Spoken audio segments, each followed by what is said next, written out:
ये जो पूरा मामला है ये दरअसल अब अपने आप में हैरत में डाल रहा है कि एक बार हम पहले राजधानी में मरकज की स्थिति देख चुके हैं। स्वास्थ्य मंत्री सत्येंद्र जैन हमारे साथ हैं।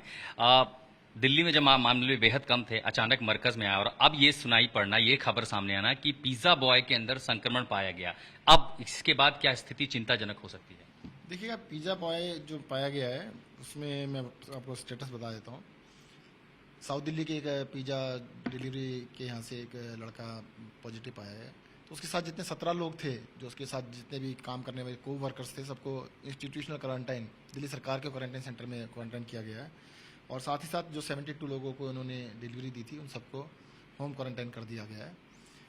अभी हम इनको सबको टेस्ट करेंगे। टेस्ट करने के बाद पता लगेगा कि क्या इसकी वजह से इन्फेक्शन फैला है। देखो, एक उसको इन्फेक्शन किससे हुआ उसको चेक किया जा रहा है कि उसको कहाँ से इन्फेक्शन हुआ है। अभी जल्द से जल्द अगले 2 या 3 दिन के अंदर सबकी हम रिपोर्ट आ जाएगी। अगर उसकी वजह से इन्फेक्शन आगे फैला है तो ज़्यादा चिंताजनक होगा। ये भी कहा जा रहा है कि कई दिन से उसके अंदर ये सिम्टम्स थे, तो ये भी संभावना है कि वो ऐसे कई घरों के अंदर विजिट करके आएंगे। क्या वो यही 72 घर थे या इनसे ज्यादा दौरा हुआ था? नहीं, ये तो सारे जो घर थे ना, सबको चेक कर लिया गया। 72 ही निकले हैं टोटल। और जहाँ तक आपने सिम्टम वाली बात बताई है, तो फिर तो जो कंपनी है उसके खिलाफ भी कार्रवाई की जाएगी। भैया, सिम्टोमेटिक कोई आदमी है तो उसको ड्यूटी पे नहीं लगा सकते। अगर फीवर है, कफ है, स्नीजिंग है, कोई भी सिम्टम्स से लग रहे हैं तो उसको पहले चेक कराओ, उसके बाद ही किसी ड्यूटी पे लगा सकते हैं। जब मरकज का मामला सामने आया था उस समय दिल्ली में केस बहुत कम थे। क्या ये वही रूप अख्तियार कर सकता है दिल्ली में? नहीं, अभी कहना बिल्कुल गलत है। अभी नहीं कह सकते हैं। इसके सबके हम टेस्ट करा देंगे। सबके टेस्ट कराने के बाद रिपोर्ट आने के बाद ही पता लगेगा कि जो लोग 72 हाउसेज हैं उसमें एक भी मिलता है या 2 भी मिलते हैं तो हम मानेंगे चिंता का विषय है।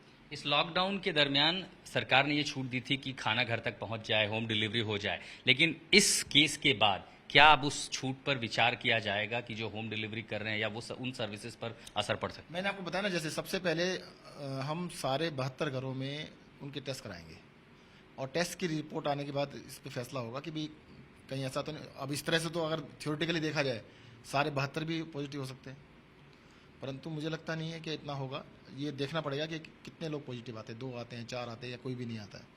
क्या राजधानी की तस्वीर आज की तारीख में चिंताजनक है? लोगों को फिक्र करने की जरूरत है, खासकर कोरोना संक्रमित मरीजों की संख्या को देखते हुए। देखिए, देश में सभी को फिक्र करने की जरूरत है। अगर फिक्र नहीं होती तो ये लॉकडाउन भी नहीं होता। लॉकडाउन नहीं होता तो शायद केसेस इटली की तरह से या अमेरिका की तरह से हिंदुस्तान में भी बढ़ रहे होते। आज हिंदुस्तान में कुल मिलाकर 1200 के करीब केस हैं और कितने सारे देश है जिसमें एक दिन में पूरे हिंदुस्तान में 12,000 केस हैं। अमेरिका में एक दिन में इससे दुगने केस आते हैं जितने आज तक टोटल हुए हैं। तो चिंता करने की ज़रूरत है, सतर्क रहने की भी ज़रूरत है। और मुझे लगता है कि छोटी छोटी बातें उनका मतलब पालन करना भी जरूरत है। जैसे सरकार ने आदेश दिया है कि आप पब्लिक में अगर घर से बाहर निकलते हैं तो मास्क लगाएं, सभी लोग लगाएं। 80% इन्फेक्शन इसकी वजह से, 90% इन्फेक्शन इससे रुक सकता है, 80 से 90%। दूसरा कि घर से बाहर कम से कम निकलें।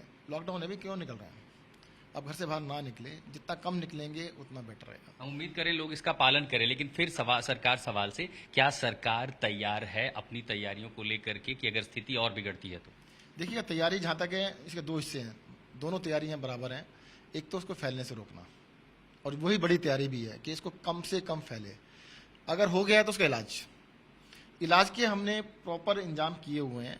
आज हमारे पास 1578 केस हैं जिसमें से 32 की डेथ हो चुकी है और 867 लोग हमारे बड़े अस्पतालों में एडमिटेड हैं।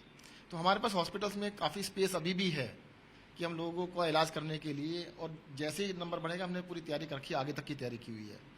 बट इलाज तक पहुंचे क्यों नौबत, कोशिश करें कि इलाज की जरूरत ना पड़े और बीमार होने से ही बच जाए। और उसका एक ही तरीका है कि आप घर पर रहें, जिसकी हम अपील लगातार कर रहे हैं।